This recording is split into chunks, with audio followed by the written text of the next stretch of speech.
Bonjour, chers téléspectateurs. Nous sommes aujourd'hui le samedi 15 mars 2025 et nous nous retrouvons pour notre émission. Nous allons, dès le début de cette émission, avoir une pensée élogieuse particulière, une pensée noble, pleine d'admiration pour notre sœur, pour notre résistante, Grace Louemba, qui a été interpellée à Paris, qui a été retenue pendant plusieurs heures en garde à vue et puis qui finalement a été libérée. Je me suis réjoui de la mobilisation des Congolais à travers le monde et surtout de nos frères et amis de la diaspora, particulièrement ceux qui sont à Paris parce qu'ils ont été très actifs et il est intéressant et très réconfortant que ça puisse se passer dans ces conditions-là. Donc encore une fois, merci et ayons cette idée particulière pour Grace et je crois que nous avons besoin d'elle. Nous allons profiter déjà de ce qu'elle a fait et nous osons espérer qu'elle continuera à nous apporter une certaine contribution. Mais ça nous permet aussi de profiter de cette occasion pour interpeller la plupart des Congolais, tant de l'intérieur que de l'extérieur, sur l'apport que chacun de nous doit apporter. C'est évidemment, ça comporte des risques, mais on ne peut pas faire des omelettes sans casser les œufs, donc il est bon que nous soyons vigilants, que nous soyons debout, et à chaque fois que nous veillons au respect des lois et règlements de la République, que ce soit ici, que ce soit au niveau de la diaspora, nous tenons à les respecter. Donc, encore une fois, merci. Maintenant, s'agissant des informations, comme nous avons l'habitude de le faire, la seconde information que je vais donner, elle est relative à ce différentiel de 6 milliards sur lequel nous ne cesserons de revenir. Les 6 milliards des bourses différentiel entre ce qui est exigé, ce qui permet de payer. Et vous savez bien qu'il fallait 3 milliards pour payer les bourses, mais on en exigeait 9. Et le président de la République a déclaré qu'il qu'on ne sait pas si les 6 milliards de différentiel de 6 milliards se dissipaient sans jamais laisser de traces. Je rappelle aussi que dans l'une de ses réactions, le Premier ministre, tout comme le ministre chargé de la communication, avait parlé de la nécessité de mener une enquête administrative.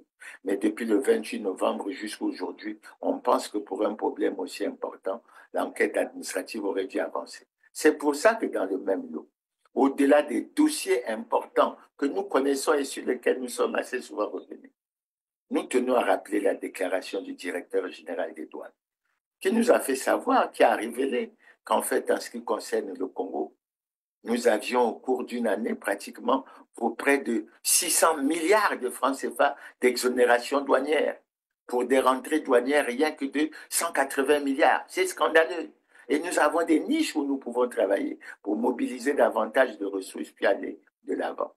Et je terminerai ce créneau en évoquant un peu la révélation, l'information qui a été donnée par l'honorable Jean-Claude Ibovilos qui a eu ce débat sur l'électricité, sur la sortie de 40 milliards au profit, semble-t-il, des opérateurs qui interviennent dans ce secteur. Et je crois que tous ces dossiers doivent être suivis et on va essayer d'apporter toujours notre attention. Et nous les rappelons régulièrement. Nous les rappellerons régulièrement. Le troisième dossier auquel je vais faire allusion, c'est l'information qui a été publiée par le gouvernement sur le fait que la sixième revue au programme du Fonds monétaire international a été déclarée positive. J'ai vu les commentaires qui sont faits, non, il faut sortir de cette vision parce que c'est une vision d'extraversion que nous ne tolérons pas. Et c'est justement pour ça que nous pensons qu'au lieu de recourir au Fonds monétaire, au lieu de faire un certain nombre de choses, on devrait rechercher les 6 milliards, les différentiels des 6 milliards. On devrait rechercher l'argent qui a été dilapidé du trésor public. On devrait mener un certain nombre de démarches. Et quand je vois les commentaires qui sont faits par le gouvernement, je pense que c'est de la diversion. Je pense que c'est de la diversion. Et il faut que le gouvernement prenne conscience qu'il y a des aspects, des niches comme la lutte contre la corruption. Mais le gouvernement avait annoncé aux Congolais que le programme permettrait au Congo de sortir de la grave crise multidimensionnelle. Est-ce qu'on en est sorti? La réponse est non. Le Congo va mal, très mal. Et je souhaite que les gouvernants, et je pense notamment au débat, aux joutes oratoires qui vont avoir lieu s'agissant de la prochaine élection, qu'on accordera beaucoup plus l'intérêt, la priorité au Congo, à l'introversion des centres de décision, au lieu toujours de recourir à l'excès. Et ce n'est pas du tout intéressant. Je crois qu'on va y penser et on va y revenir. Maintenant, après ça, nous venons pratiquement à cette situation de l'électricité. Nous y revenons. Pourquoi? Mais parce qu'il y a eu un débat au niveau de l'Assemblée. Et l'honorable président de l'Assemblée a dit on suspend tout. On a découvert à travers les médias que la fameuse commission s'est réunie, tout ça. Et on constate qu'il y a des incompréhensions. Parce que le Premier ministre, on a vu à travers les réseaux sociaux, le décret publié par le Premier ministre, on a vu la lettre adressée par le ministre de l'Énergie et de l'Hydraulique à la Sénélec. Mais ça ne résout pas des problèmes parce qu'on a découvert également un document écrit des syndicats qui font apparaître clairement qu'il n'y a pas harmonie et qu'au niveau de la compréhension, il y a un certain nombre de problèmes parce que le gouvernement fait apparaître que la décision qui avait été prise ne concernait que l'aspect en fait de distribution et commercialisation, alors qu'au niveau des syndicats, on pense que c'est tout le système, depuis la production, le transport et le reste. C'est-à-dire qu'on ne se limite pas seulement à l'affermage, on va jusqu'à la suspension au niveau des concessions qui ont été faites au niveau des barrages. Donc, vous voyez qu'on n'est pas sorti de l'auberge. Je l'ai annoncé, invité du journal, M. Papa Mamadou Diop, directeur général de la SOSELEC, la Société d'électricité du Congo, et M. Jean-Bruno Dangadou, directeur général de la Société énergie électrique du Congo. Avec eux, nous reviendrons sur la signature hier de la convention d'affermage entre le gouvernement congolais et la SOSELEC concernant le segment distribution et commercialisation de l'électricité au Congo. Bonsoir à vous, monsieur le DG. Bonsoir. Bonsoir. Alors, monsieur Jean-Bruno Dangadou, nous venons de suivre le reportage relatif à la signature de la convention d'affermage concernant le segment distribution et commercialisation de l'électricité entre le gouvernement et la société SOSELEC, filiale de droit congolais de la société sénégalaise Sénélec. Une certaine opinion parle de la vente de EKRC. Vous, en qualité de DG de cette entreprise, pouvez-vous nous dire qu'en est-il exactement? Merci madame de m'avoir invité. Je vous en prie. Je tiens à rappeler que Énergie électrique du Congo a été créée en 2018 comme société de patrimoine. Ce n'est pas maintenant qu'elle a été érigée, mais c'est depuis 2018 que cette société a été créée comme société de gestion du patrimoine électrique du Congo. À titre transitoire, on a confié la gestion du service public en attendant qu'on puisse trouver des partenaires pour confier la gestion des centrales hydroélectriques et de la distribution et commercialisation. L'heure est arrivée. On a déjà remis les centrales en concession. Et l'heure est arrivée, effectivement, de s'occuper du côté distribution et commercialisation. Ces partenaires vont nous apporter des investissements nécessaires pour améliorer la qualité du service public. Voilà le grand problème. Et ils auront aussi la mission de maintenir nos installations, de les entretenir. Et il y aura donc une notation de la performance de ces sociétés-là, où nous sommes actionnaires à 15%. Ça veut dire que nous sommes le gendarme de l'État au sein de ces sociétés-là, pour voir si réellement ils respectent la convention signée. Si au bout de 2 ans, en ce qui concerne par exemple la distribution et la commercialisation, si au bout de 2 ans, nous constatons qu'ils n'arrivent pas à atteindre on ne sent pas d'amélioration, d'évolution dans ce qu'ils font, l'État peut décider de retirer cette société entre la gestion de ce patrimoine entre leurs mains et remettre à Ecarissé en attendant de trouver encore un autre partenaire. Donc le rôle d'Ecarissé, c'est comme de gérer le patrimoine de l'État à des moments où parfois il y a eu faillite du côté du concessionnaire ou du fermier. Donc dire que Ecarissé a été vendu, c'est faux. C'est faux, c'est faux. Tout le personnel de la distribution et de la commercialisation sera reversé, je dis bien reversé au sein de la société du fermier. Donc il n'y aura pas de demandes à faire ou d'autres papiers, non. Merci. Mais ils ont l'obligation.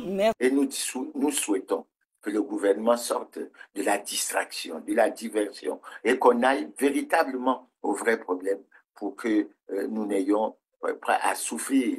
Dans tous les cas, le courant, je peux vous donner une information, nous en souffrons. Et on découvre que dans nos maisons, les appareils sont bousillés et tout ça, parce qu'on nous sert du courant à 120 volts et on nous le fait payer en nous faisant croire que c'est 220 volts. C'est très grave.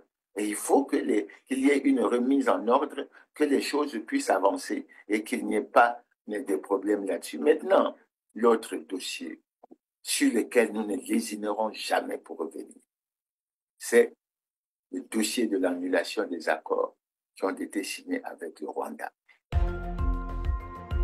Dernier jour ce mercredi du voyage du chef de l'État rwandais au Congo. Une visite de 72 heures au cours de laquelle Paul Kagame, dont la dernière venue remontait à 2016, a rencontré son homologue congolais.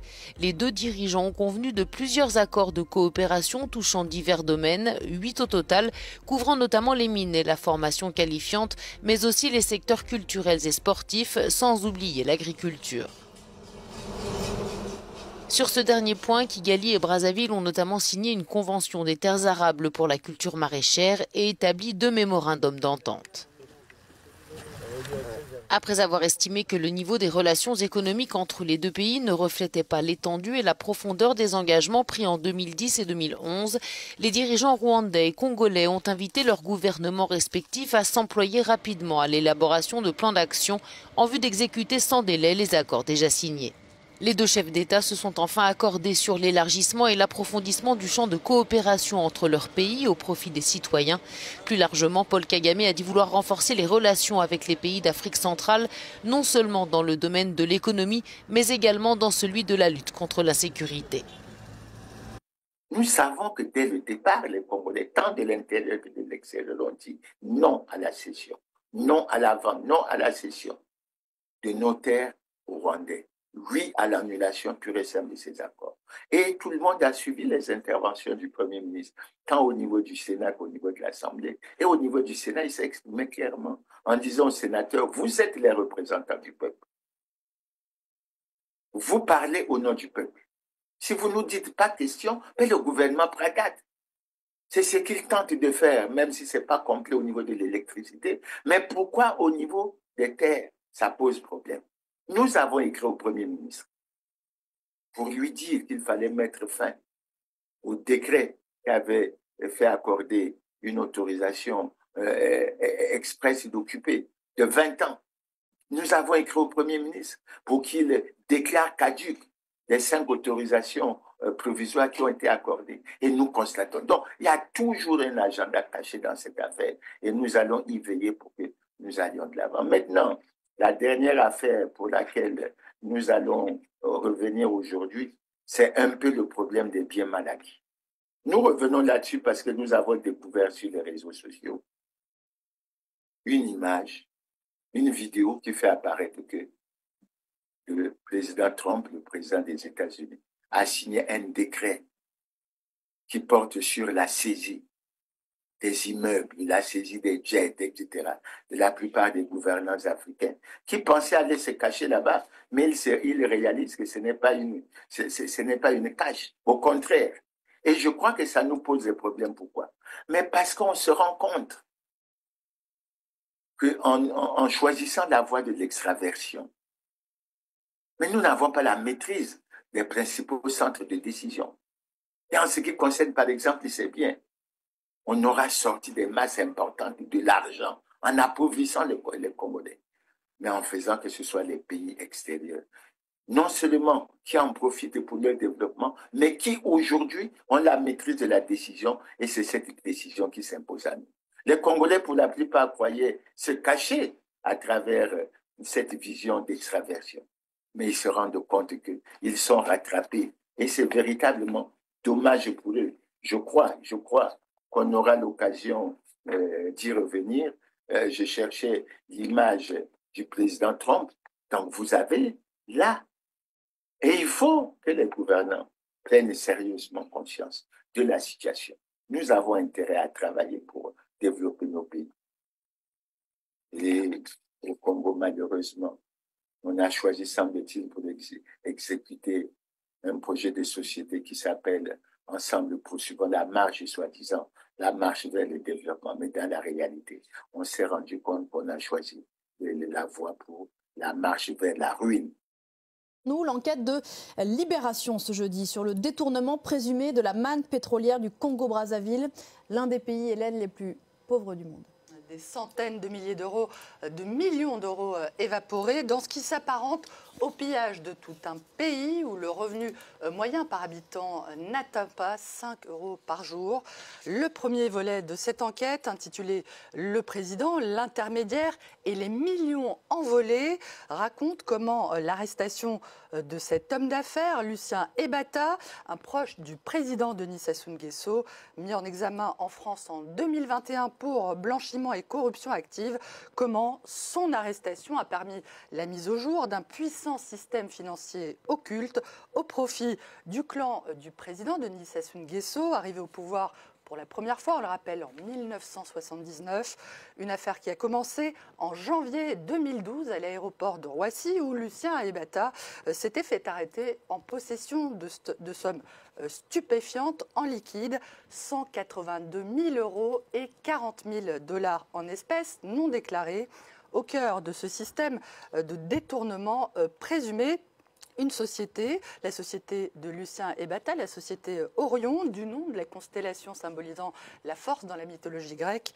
Une entreprise moins poétiquement immatriculée aux Seychelles avec l'aide du cabinet d'avocats Mossack Fonseca, un nom qui vous dit sans doute quelque chose puisqu'il s'agit de la société qui s'est retrouvée au cœur du scandale d'évasion fiscale des Panama Papers. S'agissant d'Orion, donc, Libé affirme que cette société a alimenté des dépenses somptuaires, des dizaines de milliers d'euros de cadeaux achetés dans des boutiques de luxe sur les Champs-Élysées, jusqu'à des mouvements de cash pouvant atteindre des millions d'euros à Paris et à Monaco.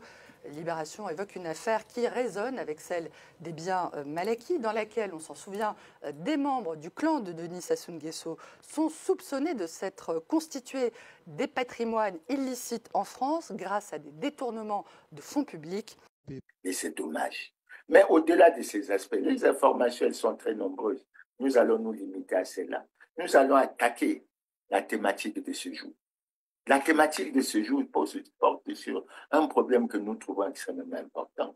Et nous remercions pour cela le ministre Raymond Zéphirine Boulou, parce qu'il a sorti un texte où il parle de la conformité avec la loi, s'agissant de la loi sur les partis. Et nous avons voulu, de façon globale, revenir sur ce problème de la conformité. C'est pour ça que nous avons choisi comme thématique aujourd'hui les défis de la gouvernance et de la transparence électorale. Et c'est un aspect extrêmement important au niveau de la gouvernance et nous allons nous y pencher. Maintenant, le ministre Mboulou a sorti un communiqué appelant les partis à vouloir se conformer soit à l'article 11, soit à l'article 49. Ce débat est vieux et nous savons où il veut en venir parce qu'à ces ouvriers, ils ont utilisé ça pour vouloir exclure un certain nombre de partis. Mais le drame pour les gouvernants congolais, c'est qu'eux-mêmes, ils ne sont pas en conformité avec la loi. Ils ont violé la Constitution du 20 janvier 2002. Ils ont violé la Constitution du 25 octobre 2015. Et ils veulent faire croire assez souvent qu'ils sont en conformité avec la loi, alors qu'ils ne le sont pas. Alors moi, j'ai la loi sous les yeux et je vais me permettre de faire les commentaires sur la base de cette loi. parce que le ministre Mboulou s'est appesanti, il s'est appuyé sur l'article 11 de cette loi, lequel article dit, semble-t-il, que les partis doivent avoir des membres du parti et des représentants et des structures départementales dans tous les départements. Bien.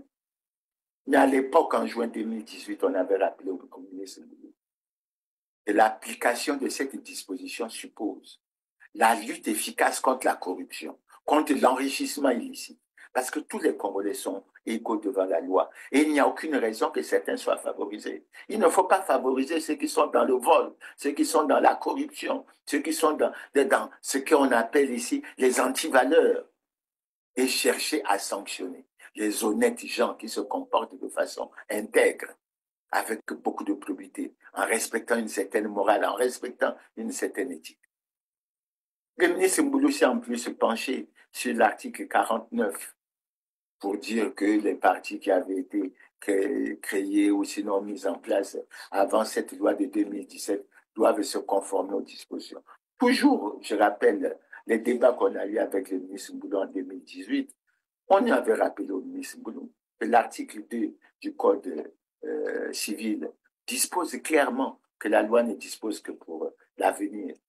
Elle n'a pas de point d'effet rétroactif. Mais le ministre Mboulou insiste parce qu'il pense certainement que le législateur a repris cette argumentation dans le dispositif de la loi. C'est bien. Mais on n'a pas autorisé au ministre Mboulou de déclarer conforme à la loi des partis qui ne le sont pas. Déjà en 2018, nous avons adressé une lettre au ministre Mboulou dans laquelle nous avons fait apparaître que la plupart des partis qu'il avait déclarés conformes à la loi ne l'étaient pas parce qu'ils ne disposaient pas de sièges dans tous les départements du pays. Et aujourd'hui, on vient de créer 3 départements. Donc, l'effort qui est demandé, c'est qu'au lieu de 12 départements, c'est 15 départements. Et il faut faire l'effort. Mais enfin, nous allons regarder. Mais nous disons, nous attirons l'attention des gouvernements, qui ne nous impressionnent pas. Mais nous suivons la situation. Maintenant, l'aspect important que je vais soulever, et qui doit intéresser le ministre Mboulou, qui doit intéresser le Premier ministre, qui doit intéresser le président de l'Assemblée, le Premier ministre, voire même le président de la République. C'est que curieusement, je ne sais pas si on parle de la même loi, curieusement, quand le ministre Mboulou parle de cette loi, mais il ne fait pas allusion à un aspect qui est extrêmement important, qui apparaît à l'article 26, qui dit clairement que les partis politiques ont le devoir de se conformer à la Constitution. Et nous nous sommes posé la question, pourquoi le ministre Mboulou veut ignorer cet aspect? Et vous allez comprendre pourquoi il veut l'ignorer. Parce qu'on ne peut pas parler de la conformité des partis à la loi si on n'évoque pas cet aspect. Maintenant, je vais vous expliquer pourquoi le ministre Mboulou doit être gêné et pourquoi il ne veut pas en parler. Il croit certainement que nous ne lisons pas, que nous ne suivons pas. Mais nous suivons et nous allons lui faire un rappel alors. Pourquoi le ministre Mboulou ne parle pas de cette situation? Mais il faut dire que le ministre Mboulou est membre du bureau politique du Parti congolais du travail. Et qu'en ce qui concerne cette disposition, le Parti congolais du travail n'est pas en conformité avec la loi. Nous n'avons de cesse de dire. Et nous ne le disons pas en nous basant sur la langue de bois, mais en nous basant sur les faits du droit, qui sont extrêmement importants. Le premier fait du droit que nous allons évoquer, en nous référant à la Constitution, c'est l'article 50 de la Constitution, qui dit que tout citoyen a le devoir de se conformer à la Constitution, aux lois et règlements de la République, et de s'acquitter de ses obligations vis-à-vis de l'État et de la société. Et l'article 15 dit que tous les Congolais sont égaux devant la loi. Maintenant, quand on approfondit l'analyse, que découvre-t-on? Mais il y a un aspect, c'est l'aspect de la disposition de la Constitution qui a trait à l'obligation pour tout citoyen élu ou nommé à une autre fonction publique de déclarer son patrimoine. Figurez-vous que depuis 2002, aucun gouvernant, le président de la République compris, n'a déclaré son patrimoine conformément à la loi. Ça veut dire quoi? Ils ont violé la Constitution. Ils ne sont pas en conformité avec la loi. Alors, que faisons-nous? Que faisons-nous? Et ils le savent. Ils ont tenté une expérience en 2021 et nous allons y revenir parce que tout ce qui s'est fait en 2021 ne l'a pas été conformément à la loi lorsqu'on parle du droit. Le troisième aspect que nous évoquons pour appeler l'attention du ministre Mboulou, mais c'est un autre fait extrêmement grave.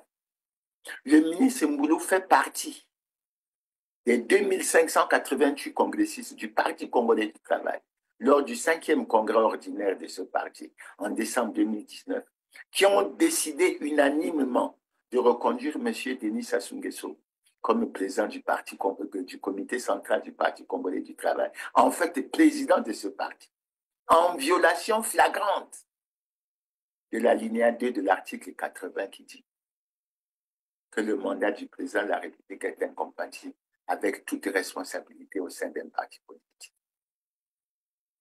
Et vous avez là-dedans, parmi ceux qui ont violé collectivement cette disposition, vous avez le président du Sénat, qui était d'ailleurs le président de ce congrès, vous avez l'honorable président de l'Assemblée, vous avez le premier ministre chef du gouvernement, vous avez le ministre de l'Intérieur, vous avez le ministre de la Justice.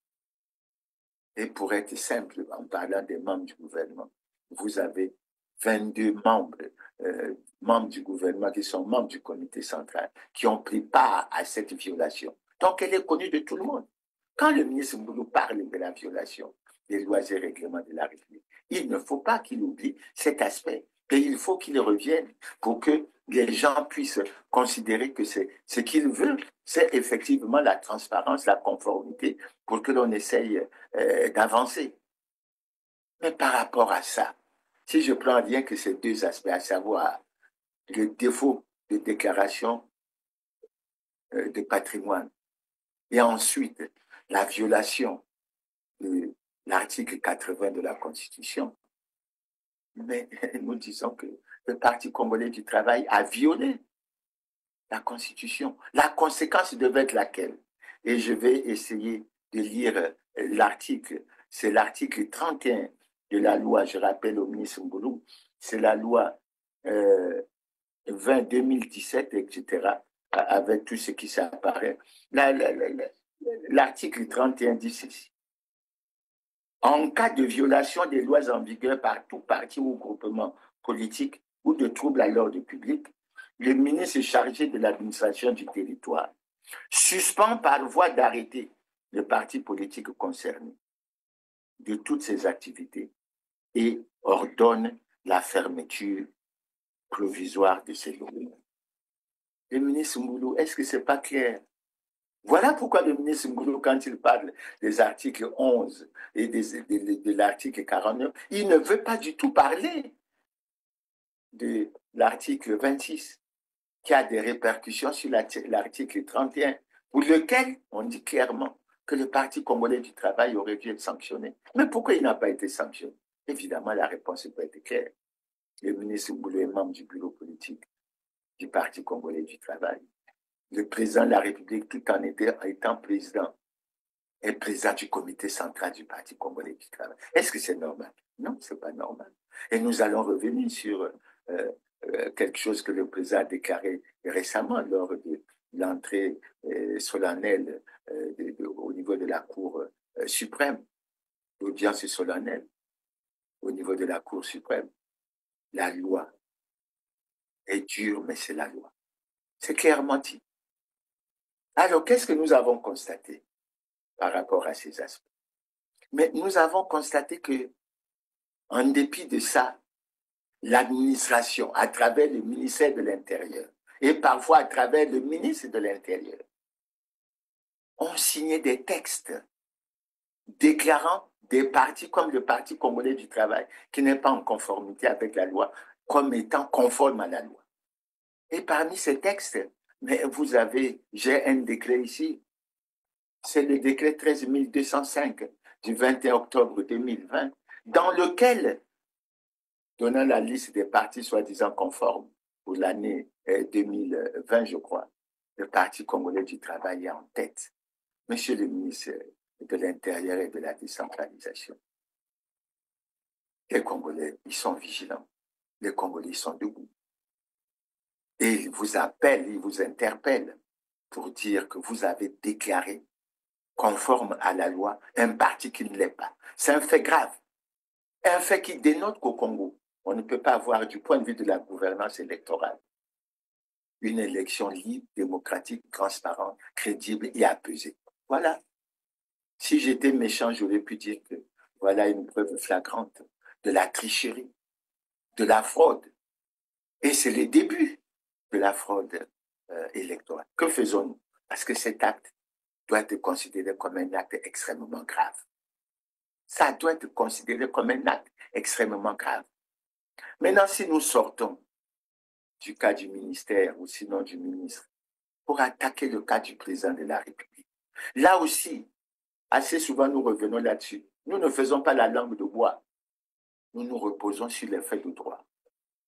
Le président de la République, et nous n'avons de cesse de le dire, est en situation délicate et manifeste d'incompatibilité constitutionnelle. Le président de la République a violé l'article 50 de la Constitution, qui dit que tout citoyen a le devoir de se conformer à la Constitution et aux lois et règlements de la République. Le président de la République a violé l'article 48 de la Constitution du 20 janvier 2002 et l'article 55 de la Constitution du 25 octobre 2015, qui dit clairement que tout citoyen élu ou nommé à une autre fonction publique doit déclarer son patrimoine lors de la prise de fonction et à la cessation de celle-ci. Et pour être clair, sinon pour parler en français facile, le président de la République n'a pas déclaré son patrimoine en 2002. Il ne l'a pas déclaré en 2009. Il ne l'a pas déclaré en 2016. Il ne l'a pas déclaré en 2021. Donc, ça fait pratiquement près de 22 ans que le président de la République est dans un cas extrêmement préoccupant de violation de la Constitution. Maintenant, l'autre aspect que nous pouvons aborder, mais c'est ce fait qui a conduit le président de la République à être président du comité central du Parti congolais du travail, en fait président du Parti congolais du travail, en violation flagrante, comme je l'ai dit tantôt, de l'alinéa 2 de l'article 80 de la Constitution, qui dit que le mandat du président de la République est incompatible avec toute responsabilité au sein d'un parti politique. Et ces deux cas nous amènent à déduire que le président de la République n'a pas respecté le serment qu'il a prêté, conformément à l'article 77 de la Constitution. Il n'a pas respecté ce serment selon lequel il se devait de respecter et de faire respecter la Constitution. Et il se devait de garantir la paix et la justice à tous. Et sur l'aspect de la justice, nous y sommes assez souvent revenus parce que au Congo, les responsables des scandaleux crimes économiques et financiers ne sont nullement inquiétés. Ils se promènent tranquillement, ils font tout ce qu'ils veulent avec la protection et la bénédiction des gouvernements. Donc, vous voyez que la situation, elle est véritablement préoccupante. Et ça nous amène à quoi? Pour terminer sur ce que le président sur cette situation du président de la République. Mais ça nous amène à rappeler, et nous le ferons assez souvent, la déclaration que l'opposant Denis Sassou Nguesso a faite en novembre 1992 au cours d'un meeting. Jamais, jamais je n'accepterai que la Constitution ne soit violée. Lorsque la Constitution est violée, les démocrates ne doivent pas l'accepter. Mais pourquoi ce silence curieux des gouvernants devant ces violations répétées, fracassantes, que nous avons reprochées au président Pascal Lissouba, et qui, semble-t-il, était l'un des motifs qui nous a entraînés dans la guerre du 5 juin 1997, dont nous connaissons le bilan, mais nous n'allons pas aller tourner le couteau dans les plaies ou dans un certain nombre de blessures. Nous allons continuer. Donc voilà la situation, monsieur le ministre de l'Intérieur. Vous avez voulu du débat sur la conformité à la loi, mais il faut que nous l'ayons, parce que les faits sont clairs. Maintenant, après avoir évoqué ces aspects généraux, je passe au deuxième aspect, c'est le recours, en liaison avec justement la conformité à la loi. Le premier recours qui a été introduit par un citoyen en juin 2020 portait justement sur l'inconstitutionnalité de l'élection qui avait permis la reconduction de M. Denis Sassou Nguesso comme président du comité central du Parti congolais du travail, en fait président du Parti congolais du travail. La décision de la Cour constitutionnelle a été claire. La Cour constitutionnelle s'est déclarée incompétente. Elle a choisi d'en faire une notification au président de la République, au président du Sénat, au président de l'Assemblée, au premier ministre chef du gouvernement, au ministre de l'Intérieur et de la décentralisation. J'insiste bien, au ministre de l'Intérieur et de la décentralisation et au ministre chargé de la Justice. Ça veut dire quoi? Ça veut dire que les plus grandes autorités de ce pays sont bien informées. Cette décision, elle est du 31 juillet 2020. Elle avait pour référence 005/DCC/SVA/20. Ça veut dire, en me référant au repère de la Cour constitutionnelle, que depuis pratiquement 4 ans, les plus hautes autorités congolaises savent que le Parti congolais du travail n'est pas en conformité avec la loi et que le président de la République est en situation délicate et manifeste d'incompatibilité constitutionnelle. Les travaux du 5e congrès ordinaire du parti au pouvoir ont été lancés ce vendredi 27 décembre 2019 à Kintélé en présence des délégués venus des 12 départements du pays ainsi que ceux venus de la France. Ce congrès, selon les responsables, vise à raffermir les idéaux et les valeurs du parti au pouvoir dans la discipline et la cohésion. Chers camarades, l'ambition que nous avons pour notre parti nous interpelle sur le traitement qu'il convient de réserver à l'épineuse question de ses ressources financières. Il nous faut, dans notre réflexion sur l'avenir, mettre en exergue la nécessité d'une autonomie financière du Parti congolais du travail. Les dirigeants du PCT vont aussi profiter de l'opportunité de ce congrès afin de tirer les leçons du passé et envisager de nouvelles perspectives allant dans le sens du développement économique et social du pays. Le congrès dit du cinquantenaire se tient pour célébrer les 50 ans d'existence du parti. Avoir développé une si forte capacité de résilience, on peut vraiment se permettre de parler aujourd'hui de la consécration. Oui, c'est un parti qui entre dans la voie de la sagesse, un parti qui a tout connu dans le pays, un parti qui a l'expérience, l'expertise, la compétence et les ressorts nécessaires pour conduire le peuple congolais vers les cimes rêvées de l'émergence. De nouvelles instances dirigeantes seront mises en place d'ici la fin du 5e congrès ordinaire ce 30 décembre 2019. Le Parti congolais du travail demeure à ce jour le parti politique le plus ancien et le plus représentatif au Parlement avec 95 députés et 51 sénateurs. Qu'attend-on pour agir? Et pourquoi jusqu'à présent ce problème n'a pas trouvé de solution? Le ministre de l'Intérieur veut faire un rappel sur la loi sur les partis, mais qu'il fasse le rappel sur la Constitution et sur les autres aspects de la loi et des règlements de la République. Il faut ne pas être partisan dans cette démarche. Il faut être impartial et faire en sorte qu'on privilégie le droit. Maintenant, l'autre recours auquel je peux faire allusion, c'est le recours qui a été introduit cette fois-ci en janvier 2002 sur l'article 6 de la loi 4/2019 relative à l'obligation de déclaration du patrimoine. Parce que depuis 2022 jusqu'en 2021, il n'y a eu aucune déclaration. Et vous savez qu'il y a des ministres qui sont au gouvernement depuis 1997. Il y a des ministres qui sont au gouvernement depuis 23 ans. Il y a des ministres qui sont au gouvernement depuis 10 ans. Il y a des ministres qui sont au gouvernement depuis 7 ans, puisque j'ai fait une analyse qui a fait apparaître que la durée moyenne de présence au gouvernement d'un ministre congolais est de 10 ans. Et que l'expérience malheureuse qui a été tentée pour la déclaration de patrimoine de 20 ans, en 2021, ça fait à peine 3-4 ans. Donc vous voyez que depuis autant d'années, mais un citoyen avait introduit un recours auprès de la Cour constitutionnelle pour faire relever que ce qui se faisait n'était pas conforme à la loi. Et la Cour constitutionnelle lui a donné raison. Ce qui veut dire en fait que depuis 2002 jusqu'à maintenant, aucun gouvernant, aucun acteur politique, aucun responsable administratif n'a daigné déclarer son patrimoine conformément à la loi. Pourquoi cette violation de la Constitution? Pourquoi cette propension à la non-conformité à la loi? Et je rappelle, pour ceux qui ne le savent pas, que par rapport à ce recours, la décision qui a été prise par la Cour constitutionnelle, c'est la décision 002 par DCC par SVA par 22 d'avril 2022.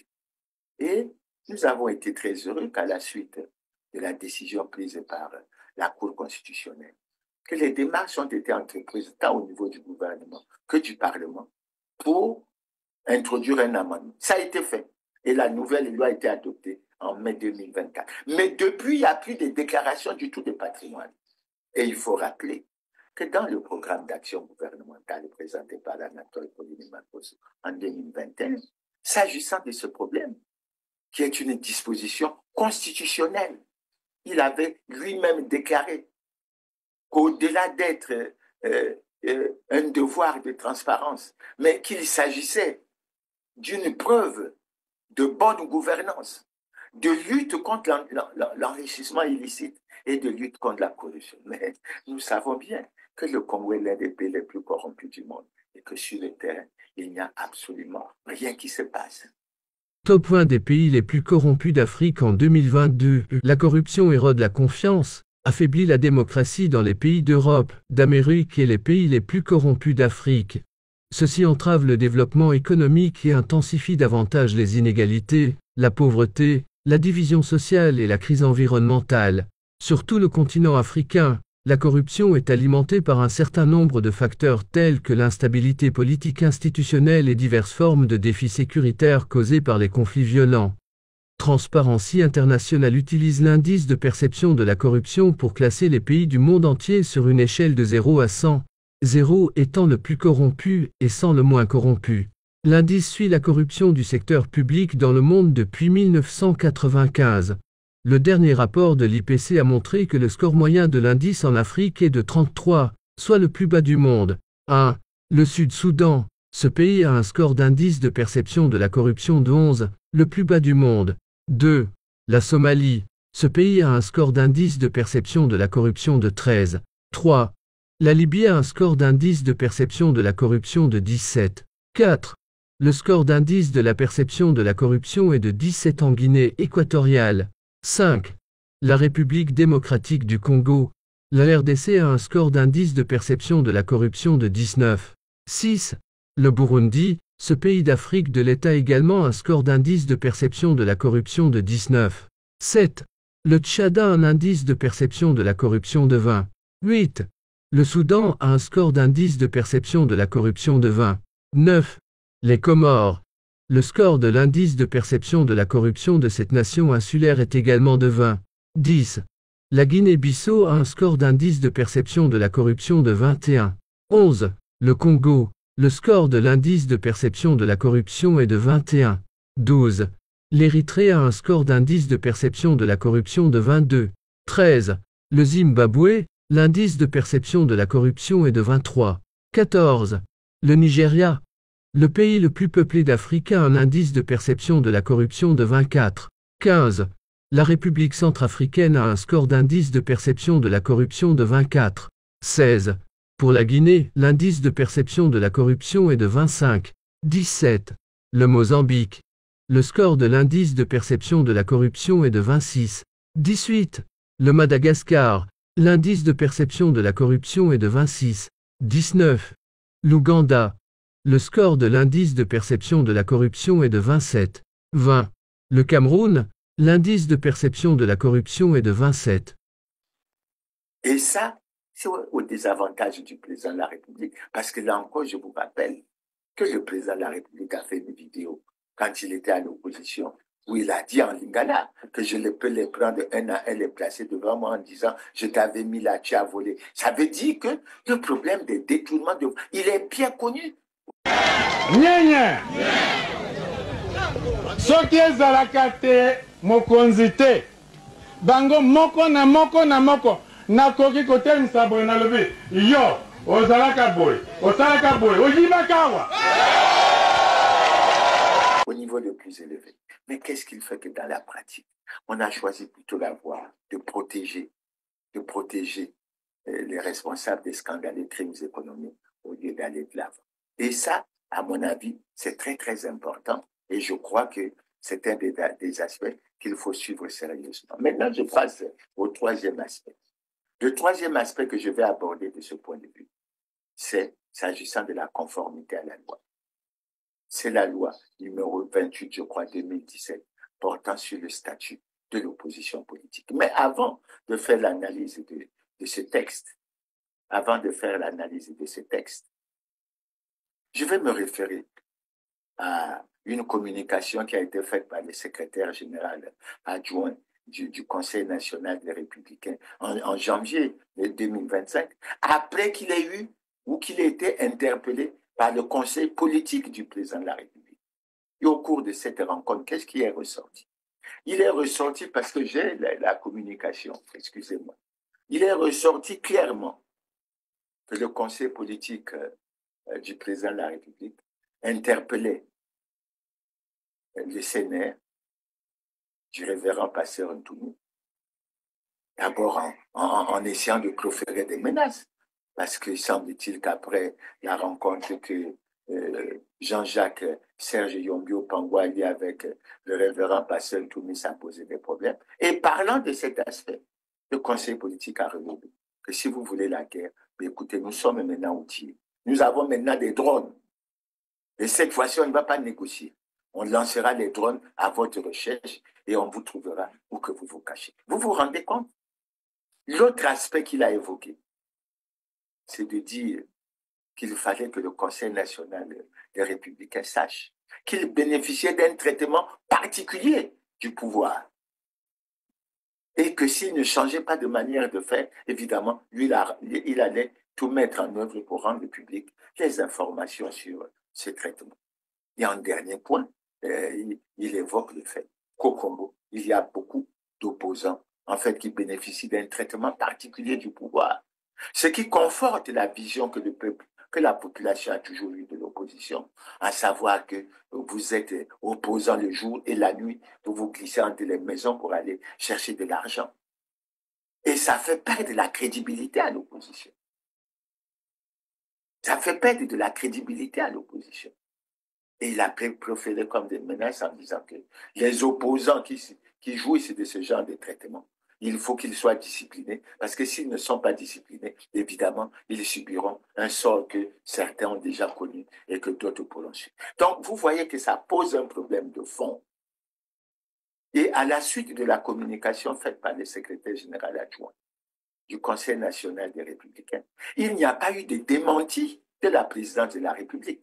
Ça veut dire qu'aujourd'hui, nous sommes en mesure d'exiger de la présidente de la République de mettre sur le tapis la situation des opposants congolais, ceux qui bénéficient d'un traitement de la présidence, mais qui jouent au jeu du pouvoir en étant l'opposition, qui occupent les postes quand on met en place les commissions, les postes au niveau de la commission d'organisation des élections, tout ça, tout juste pour venir à la rescousse du pouvoir et faire en sorte qu'on joue les jeux qui permettront au pouvoir d'obtenir la conservation et de rester indéfiniment au pouvoir. Ça ne peut pas rester silencieux. Ce n'est pas parce qu'on est resté silencieux qu'on a oublié. Et maintenant, nous sommes en droit de demander au pouvoir de nous présenter cette liste pour que nous puissions aller de l'avant. Et ça ne serait que de la transparence. Dans tous les cas, à partir de cette déclaration, la preuve officielle est donnée de ce qu'au Congo, le pouvoir corrompt des opposants. Le pouvoir procède à l'achat des consciences des opposants. Et il faut que cette affaire soit clarifiée. Maintenant, si nous venons à la loi 28 2017, 17 juillet 2017, déterminant le statut de l'opposition politique. Mais l'alinéa 2 de l'article 1er est clair. Il dit ceci. L'opposition politique est constituée par l'ensemble des partis et ou groupements des partis politiques ne soutenant pas l'action du gouvernement. C'est très clair. Maintenant, quand on va à l'article 5 de cette même loi, parce que j'ai le texte, quand on va à l'article 5 de cette loi, il est dit ceci. Tout parti politique ou groupement de partis politiques appartenant à l'opposition peut accepter de faire partie du gouvernement.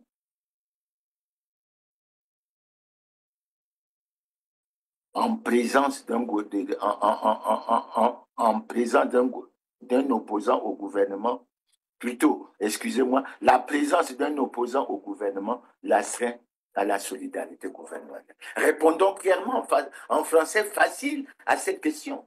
Ça veut dire que si vous êtes au gouvernement, vous appliquez le programme pour lequel le président Denis Sassou Nguesso a été élu, sans changer la moindre virgule, vous avez choisi de vous mettre sous la coupe du pouvoir. Vous ne pouvez plus vous dire que vous êtes opposant. Et si nos souvenirs sont exacts, nous avons suivi en suivant la vie et l'actualité politique congolaise, qu'à un moment donné, au niveau je n'en fais pas un débat de personne, au niveau du président, du premier secrétaire de l'UPADES, Pascal Tchaki-Mabiala, mais ces débats avaient eu lieu en ce qui concernait les PRL et de Nick Fila. Et dans un premier temps, on ne voulait pas reconnaître le parti de Nick Fila comme parti de l'opposition parce que Nick Fila faisait membre du parti du gouvernement. Les choses étaient claires. Aujourd'hui, l'UPADES fait partie du gouvernement. Il faut le dire clairement. Et les gouvernants doivent le savoir. Le président de la République doit le savoir. C'est des questions de principe, pas des questions de personne. Ni l'UPADES, ni le PRL ne doivent être considérés comme des partis de l'opposition. Ils ont choisi d'exécuter et d'appliquer le programme pour lequel Denis Sassou Nguesso a été élu. À partir de ce moment, les choses sont claires. C'est pour ça qu'on parle de paix, mais on veut créer des problèmes. Le ministre de l'Intérieur qui gère la situation des partis doit savoir que le premier secrétaire de l'UPADES ne peut pas être chef de file de l'opposition au sens où ils ont voulu le définir, parce qu'il suffit qu'il se réfère à la loi et qu'il recherche la conformité à la loi pour se rendre compte que cela n'est véritablement pas possible. Et à mon avis, il faut faire autre chose avec ce qui a été préconisé. Maintenant, nous allons passer au point suivant. Vous savez que le 8 mars, c'est la fête internationale de la femme. Ça s'est passé à Djambala. Mais j'en ai eu beaucoup de regrets. Pourquoi? Mais parce que la célébration de cette fête à Djambala a donné l'illustration frappante de l'instrumentalisation tant des femmes que des sages. Et je le déplore sincèrement. Je le déplore sincèrement. Quand je viens au niveau des femmes, mais j'ai lu, j'ai suivi à la télé, mais je préfère me référer à ce qui a été retranscrit par le journal Le Patriote. Et le journal Le Patriote dit ceci. Poursuivant son discours, Madame la ministre, entendu Madame la ministre Inès Nefer-Ngani, a demandé au président de la République de faire acte de candidature à l'élection présidentielle de 2026 en déclarant, écoutez bien, Monsieur le Président de la République, vous vous souvenez que vous avez été désigné en 2021 le candidat des femmes ici à Djambala. Une fois de plus, les femmes affirment qu'elles ont encore besoin de vous, car votre mission pour la promotion de la femme n'est pas terminée. Véritable instrumentalisation. Nous venons de vivre la réalisation d'un recensement que nous contestons sur beaucoup d'aspects. Ce recensement a fait ressortir qu'il y a au Congo, comme population résidente, 6 142 180. Et dans ces 6 142 180 personnes, il y a 50,3% des femmes. Venir déclarer que les femmes ont choisi le président Denis Sassou Nguesso, ça veut dire que les autres partis politiques au Congo n'ont pas de femmes dans leur parti. Et toutes ces femmes ont choisi. Les candidats de l'opposition qui se déclarent candidats ne sont soutenus par aucune femme.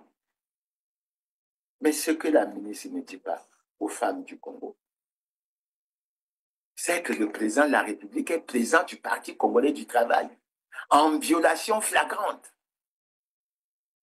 de la Constitution. Et ça, c'est très grave. Ça, c'est très grave. Et on ne peut pas, à mon avis, continuer dans cet élan. C'est dans ce même cadre qu'on fait le patriarche, le timonier, et tous les Congolais sont derrière le président Sassou. Mais parlons de son bilan.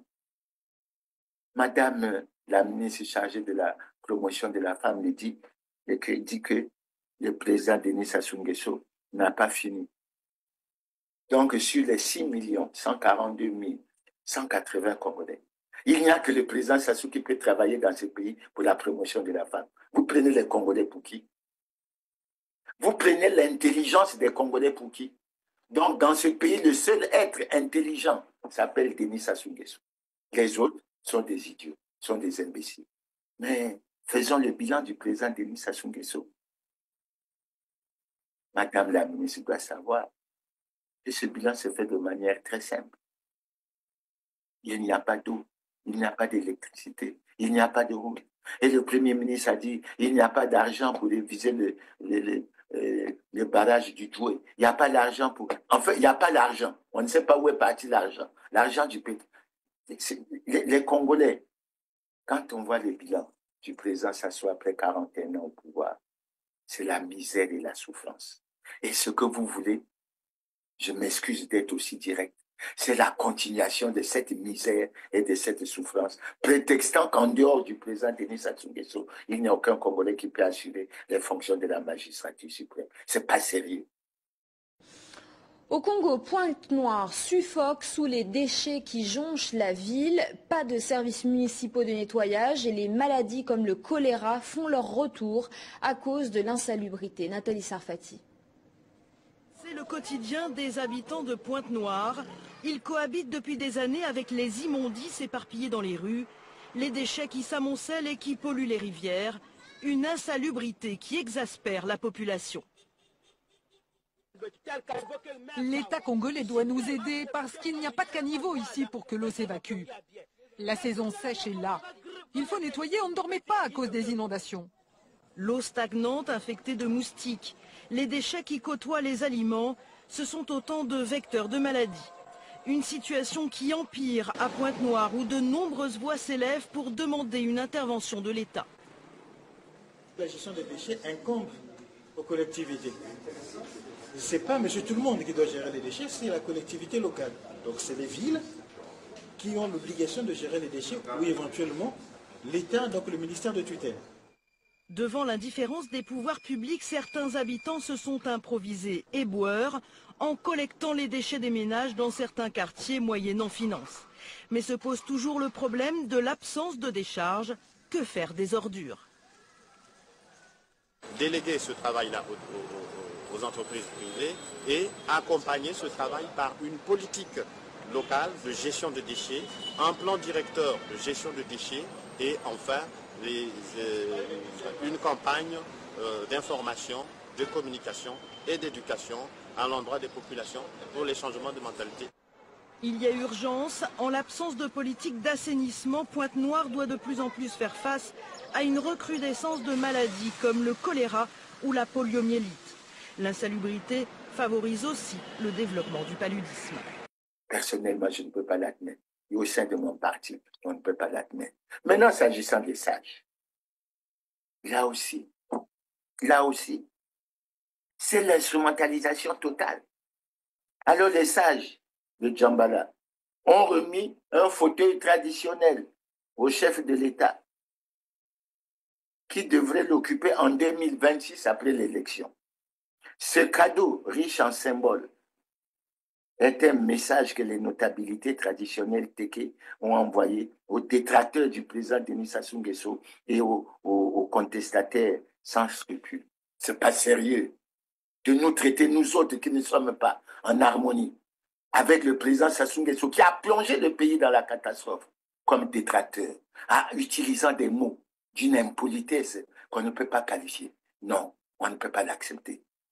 Et les notabilités, les sages de Djambala. Des plateaux, puisque j'ai reconnu à travers les images beaucoup de mes parents de l'Ekana qui y ont joué un rôle extrêmement important. Pour eux, Denis Sassou Nguesso est déjà élu. Il n'a pas encore fait acte de candidature. Tous les Congolais qui veulent être candidats n'ont pas encore fait acte de candidature. Mais l'élection, les résultats de l'élection est déjà connu. Et on a déjà préparé le fauteuil. Est-ce que c'est sérieux, ça? Est-ce que c'est sérieux? Est-ce qu'on peut nous prendre au sérieux? Ça veut dire quoi? Ça veut dire, et je pense à la déclaration d'une personnalité politique de ce pays qui avait dit, lorsqu'on lui a posé la question en 2021 si elle allait être candidate, elle a répondu en disant, peut-on aller à une élection dont les résultats sont connus d'avance?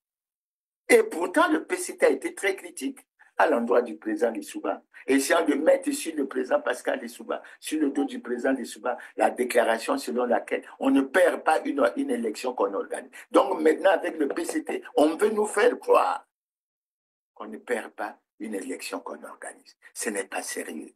Et je pense que le ministre de l'Intérieur doit sérieusement réfléchir. Déjà, il est dans une situation un peu délicate que j'ai dénoncée tout à l'heure.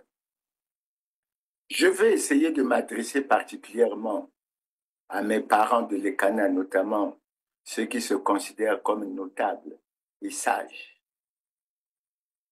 La notion de sagesse implique beaucoup de justesse, beaucoup de recherche de la justice sociale, beaucoup de justesse dans les analyses. Et je veux rappeler à mes parents qu'en juin 2007, j'espère qu'ils n'ont pas oublié, le président Denis Sassou Nguesso a procédé à la pose de la pierre de la réhabilitation de la route Ngo-Djambala-Lekana, 125 kilomètres. Jusqu'en 2013, cette route n'est pas arrivée à Djambala. Il faut savoir que pour le premier marché, pour la première démarche, un marché avait été conclu. Cette route, jusqu'en 2013, n'est pas arrivée à Djambala. Profitant de la municipalisation accélérée des plateaux, elle a pu arriver à Djambala puisqu'elle a été considérée comme un projet de la municipalisation accélérée de Djambala et des plateaux. Elle est rentrée jusqu'à Djambala, mais n'a jamais atteint le Lekana. Ça fait 18 ans. 18 ans. Et aujourd'hui, poser la question aux populations de Lekana, quel est leur calvaire pour quitter Lekana et arriver à Djambala pour faire 55 kilomètres? C'est tout un calvaire. Et il y a d'autres problèmes. Je suppose que mes parents suivent aussi l'actualité, qu'ils savent que les Congolais sont dans la misère et dans la souffrance, que le Congo a été plongé dans le calvaire. Je suppose aussi que mes parents savent qu'au Congo, on n'a pas d'eau, on n'a pas d'électricité. On ne sait pas où va l'argent du pétrole. On ne sait pas où va l'argent des forêts. On ne sait pas où va l'argent des mines. Comme aujourd'hui, on attend toujours que le Fonds monétaire ou une autre organisation annonce une contribution pour que nous allions de l'avant. Ces parents le savent. Ils savent que leurs enfants, leurs petits-enfants et autres n'ont pas d'école. Il n'y a pas d'école dans le district de Lekana. En gros, ils savent quelle est la souffrance, quelle est la misère que connaissent les populations de Lekana, pas seulement de Lekana, toutes les populations des districts du Congo en général. Et ils se lèvent pour aller dire, ils ne connaissent pas les candidats qui vont s'opposer à Denis Sassou Nguesso s'il était candidat. Et eux, ils ont déjà décidé que c'est Denis Sassou Nguesso qui est élu. Ils ont déjà préparé un siège. Est-ce qu'un fauteuil traditionnel, est-ce qu'ils savent ce que ça veut dire? Ça veut dire qu'ils ont choisi pour que les Congolais continuent à être plongés dans la misère et dans la souffrance. Est-ce que c'est normal? Ne savait-il pas que le président s'assoit lui-même et fait son bilan? Ils me poseront bien sûr la question à quel moment le président Sassou a fait son bilan. Mais le président Sassou a fait son bilan en mars 2024, lors du Conseil supérieur de la magistrature, lorsqu'il a déclaré lui-même que le ver est dans le fruit. Il est effectivement dans le fruit. Il nous faut le détruire, pas seulement dans le secteur de la justice, mais dans tous les secteurs d'État. Les gens de l'ECANA n'écoutent pas la radio, ils ne suivent pas la télévision. Le sous-développement est arrivé à ce point où ils sont complètement en marge de ce qui se passe dans ces pays. Et moi, je dis franchement, je suis originaire de l'ECANA. J'en suis très fier. Et je rappelle aux populations de l'ECANA que l'ECANA, c'est le district de Marcel Nsoulou, que l'ECANA, c'est le district de André Okombi Salissa, que l'ECANA est vraiment dans la misère. Aucun projet de la municipalisation n'y a été réalisé. Et quand j'entends cette instrumentalisation qui permet de venir dire ils soutiennent la candidature, ils sont libres, mais pas en tant que sages, parce que le sage prend des positions réfléchies, des positions qui privilégient l'intérêt général, pas l'intérêt personnel et égoïste et individuel. C'est pour ça que cette notion de sage et cette notion de notable est en train d'être dévoyée dans notre pays. Et je comprends maintenant pourquoi on a changé la Constitution en 2015, soi-disant pour faire évoluer les institutions. En fait, c'était pour mettre en place les institutions qui allaient veiller à la sauvegarde de la conservation du pouvoir. Et je ne suis pas du tout en harmonie avec ça. Donc, je déplore fortement ce qui a été dit. Et je demanderai aux téléspectateurs de me pardonner, parce que je vais dire juste 2 phrases dans mon dialecte d'origine.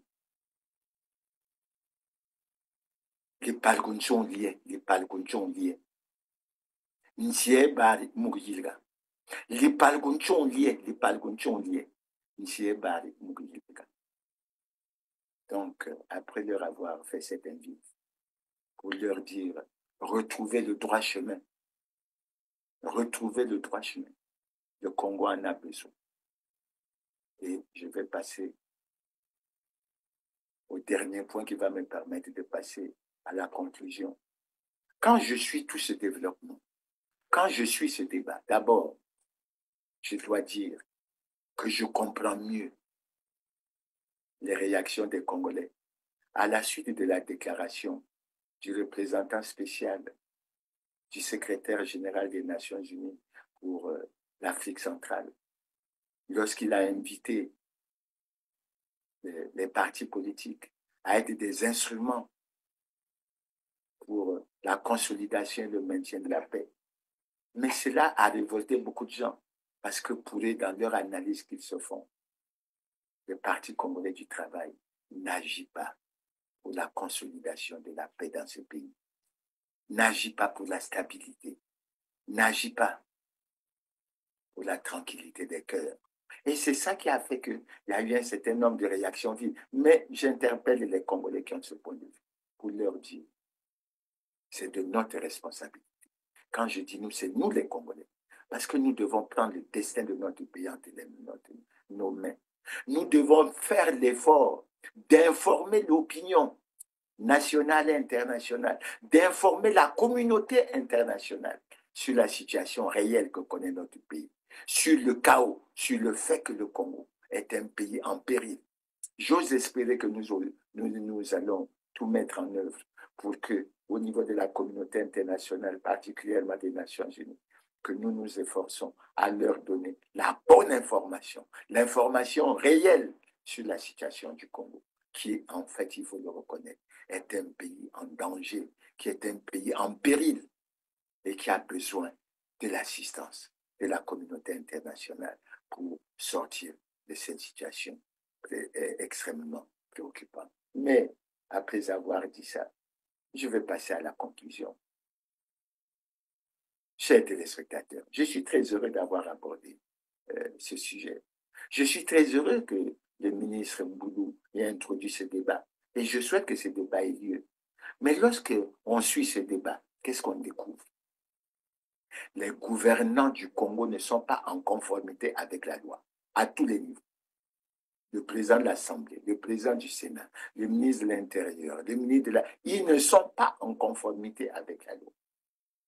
Comment peuvent-ils appliquer correctement la loi si eux-mêmes ils ne sont pas en conformité avec la loi? Et je vais revenir sur un certain nombre d'aspects que j'ai évoqués pendant cette émission. L'un des aspects sur lesquels je vais revenir. Le ministre de l'Intérieur a signé un arrêté pour déclarer certains partis, parmi lesquels le Parti congolais du travail, qui ne sont pas conformes à la loi, comme étant conformes à la loi. N'est-ce pas ça qu'on appelle la tricherie? N'est-ce pas ça qu'on appelle la fraude?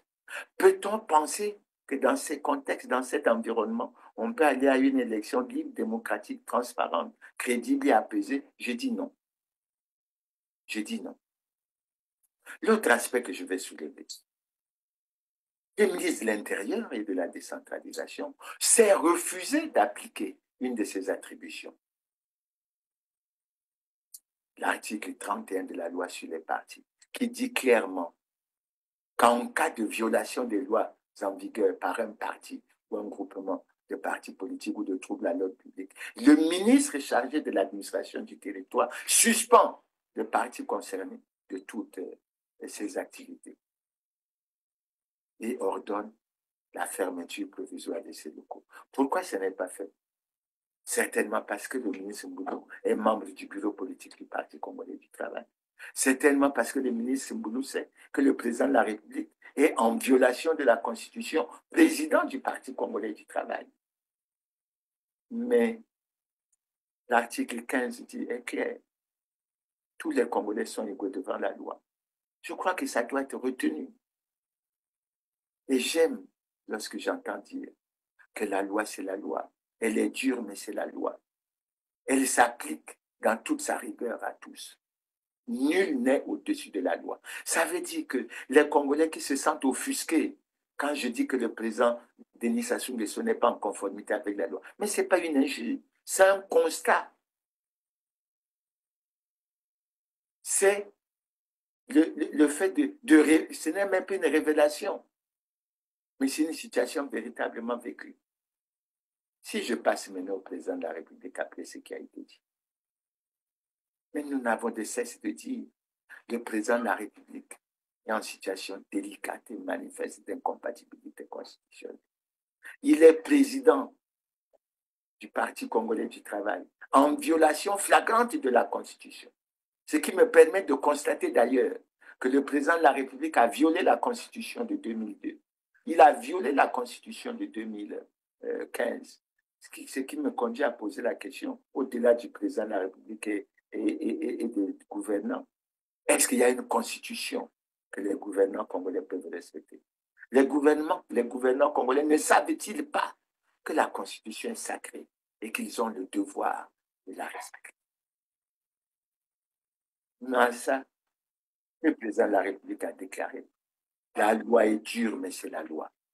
Ça veut dire que le président de la République qui a prêté le serment de respecter et de faire respecter la Constitution, de garantir la paix et la justice à tous, est tenu d'appliquer ou de faire appliquer les lois relatives aux partis, notamment dans les aspects qui concernent les sanctions, et de faire en sorte que les partis congolais du travail soient sanctionnés. Ce qui veut dire que le Parti congolais du travail, l'UFC, FMC, etc., ne devraient pas mener les activités qu'ils sont en train de mener maintenant. Maintenant, si le président est perdu dans cette situation, la question qu'on peut lui poser, que veut-il du Congo? A-t-on vécu la guerre de 1997 pour vivre ce qu'on vit? Ou l'un des objectifs de cette guerre, après le bilan de plus de 400 morts qu'on a connus, c'était pour restaurer la démocratie dans ce pays. 400 000 morts. Après le bilan de 400 000 morts, les Congolais s'attendaient à la restauration de la démocratie. Donc, je dirais tout simplement pour aller à la conclusion. La loi est dure, mais c'est la loi. Arrêtons de faire le jeu que les gouvernants font, de faire croire aux Congolais et à l'opinion internationale qu'ils sont en conformité avec la loi alors qu'ils ne le sont pas. Qu'ils appliquent les lois et règlements de la République alors qu'ils ne le font pas. Et le président de la République se retrouve devant un dilemme. Et je le lui rappelle, il a prêté le serment de respecter et de faire respecter la Constitution. Comment il va faire? Et je rappelle qu'en ce qui nous concerne, le président du Parti congolais du travail ne peut pas organiser une élection libre, démocratique et transparente. Et justement, il y a beaucoup d'agitation. Parce que le Parti congolais du travail, qui dans sa vision de conservation du pouvoir, avait déjà mis en place un système pour la conservation du pouvoir, se sent perturbé. Et c'est pour ça que vous apprenez parfois à Mirassa menacé de mort. Mais parce qu'il révèle des choses qu'ils auraient souhaité être cachées. Mais ça ne peut plus être caché. Aujourd'hui, le président de la République doit savoir que le monde entier sait qu'il n'est pas en conformité avec la loi. Le monde entier sait qu'il ne peut pas être président du Parti congolais du travail. Et le monde entier sait que le Parti congolais du travail ne peut pas organiser une élection libre, démocratique, transparente, crédible et apaisée. C'est sur ces mots que je termine en disant le débat sur la conformité de la loi est lancé. Il est extrêmement important pour notre pays. Il est extrêmement important pour la transparence de façon générale. Il est extrêmement important pour la transparence au niveau des élections.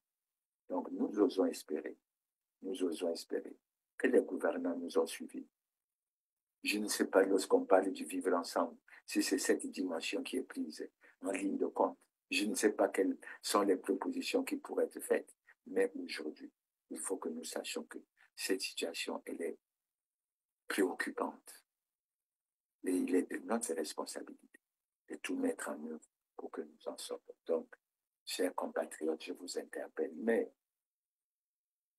avant de me séparer de vous, je voudrais, par rapport à la loi 28/2017, relative au statut de l'opposition politique, lancer un appel aux partis qui se considèrent comme des partis de l'opposition, c'est-à-dire qui ne soutiennent pas l'action du gouvernement. Je vais leur lancer un appel à un rassemblement. Isolés, nous n'avancerons pas. Unis, nous pourrons poser des actes extrêmement importants. Je leur lance un appel pour que nous allions à ce rassemblement, pour que nous soyons confiants, pour que nous essayons de redonner du crédit à la population, pour que nous prenions l'engagement de ne pas être des opposants le jour et des collaborateurs la nuit. C'est-à-dire que nous prenons l'option de nous battre pour sortir ce pays de la situation dramatique, chaotique et haute dans laquelle il se trouve plongé aujourd'hui. Et moi, je suis de ceux qui pensent que ce pays a besoin de changement et de rupture. Il a besoin que la politique se fasse autrement qu'elle ne se fait aujourd'hui. Elle a besoin qu'on privilégie l'intérêt général au détriment de l'intérêt personnel, égoïste et individuel. C'est sur ces mots, chers téléspectateurs, que je vous remercie pour votre aimable attention et vous donne rendez-vous pour le 22 mars prochain. J'ose espérer que nous aurons un bon thème. Mais entre-temps, je tiens à vous rappeler que cette semaine que nous allons démarrer est une semaine pour laquelle nous devons être en méditation, surtout pour nous qui prions. Je sais que le Congo est un pays laïque, n'oubliez pas que le 18 mars 1977, nous avons vécu l'assassinat du président Marien Ngouabi, que quelques jours après, nous avons vécu l'assassinat du président Massamba Deba, que nous avons vécu l'assassinat du cardinal Émile Biayenda et que nous avons vécu l'assassinat de plusieurs Congolais, etc. C'est une semaine, à mon avis, au cours de laquelle nous devons beaucoup méditer. Et en faisant cette méditation, nous devons prendre l'engagement de tout mettre en œuvre pour que nous agissons pour aller vers un Congo meilleur que celui qui nous joue. Je vous remercie pour votre aimable attention et vous donne rendez-vous le samedi 20. Je vous remercie pour votre aimable attention et vous donne rendez-vous pour le samedi 22 mars, qui est une date extrêmement capitale au plan historique pour nous. Donc, à bientôt. Et encore une fois, merci. Voilà.